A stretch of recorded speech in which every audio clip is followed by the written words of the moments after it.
Well, by 2020, you're 36 at the time, you started working for a warden. Yes. And you compared this guy to Hitler. Correct. Okay. And how did that go? It went horrible. It went horrible. You know, people had asked me, how is it? I said, it's like being the right-hand man for Hitler. Like, sure, it has its perks, but do you really want to be the right-hand man for Hitler? I'm gonna keep it real. Just because you're a law enforcement officer or you're in a notorious position like warden does not mean that people cannot be evil or unethical or corrupt or illegal. I witnessed it. I was a right-hand man. Okay. And he would have you look the other way and allow a lot of crimes to happen. I think at first he thought I was gonna go with his antics and his agenda until I started to push back a lot. And when I began to push back is when, trouble started for me. Right. He would have you not pat down certain people. Oh, yeah. Assaults on the staff would increase. You've seen COs get slapped up by inmates and the warden will look the other way. Do you feel that most wardens are generally good people who are trying to make a change? Or do you think they're evil and they actually like to see these large groups of men suffer? It's not that they like to see the large group of men suffer. It's that their eyes are so fixated on ego that they're looking at a promotion, they're looking at a title, they're looking at power. They don't care what it costs or what it takes in their wake to achieve it. I don't know. They don't even care what's happening over here. Yeah, because I remember I saw there was 60 Minutes did a special on prisons, I think in Sweden.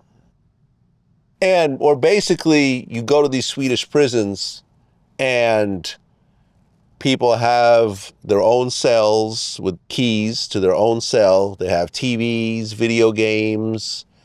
The officers have like 3 years of training, how to diffuse situations and so forth. And essentially the goal is to, once they come back to society, they're better people. They've actually learned things and so forth. And the punishment is really them being away from their families as opposed to the punishment being prison itself and the environment. Whereas you look in the US, it's completely separate, it's different. Being in prison is the punishment, of having to go through the trials and tribulations of prison. And they basically say how the system itself is broken, that you're not rehabilitating people, you're just punishing them. They come out angrier and better at being criminals. Do you agree with this? So the model you're referring to is Norway. The country of Norway. You're right. Okay. Yeah. That is a model that Governor Newsom adopted for California. He coined it the California model. Okay. I saw the writing on the wall before this took effect, and that is why I resigned. The truth of the matter is, you have dangerous inmates in prison for various crimes. Violent inmates. We don't know who is who. We don't know what is what. We don't know if they even want to get better, if they're capable of getting better, mentally. And then you do have the ones that will rehabilitate and they will change. They will stop their substance abuse, their alcoholism, their drug use. I'm all for rehabilitation. There needs to be rehabilitation because it would be pointless to go and treat them like dogs. They will come out pissed off. But the state just literally went one way, totally disregarding safety and security, totally disregarding it, literally put everybody's life in danger. The inmate's life in danger, even the family members now. Last month at 2 separate prisons, you had 2 female visitors get beat up by the inmate in the visiting room. One got slashed in the face and in the throat. That's never happened before. That's unheard of. That's weird. Because the inmates used to consider that a neutral zone, out of respect that the family members are there. But right now it is so dangerous that everybody's life is at risk. So are you really rehabilitating anything?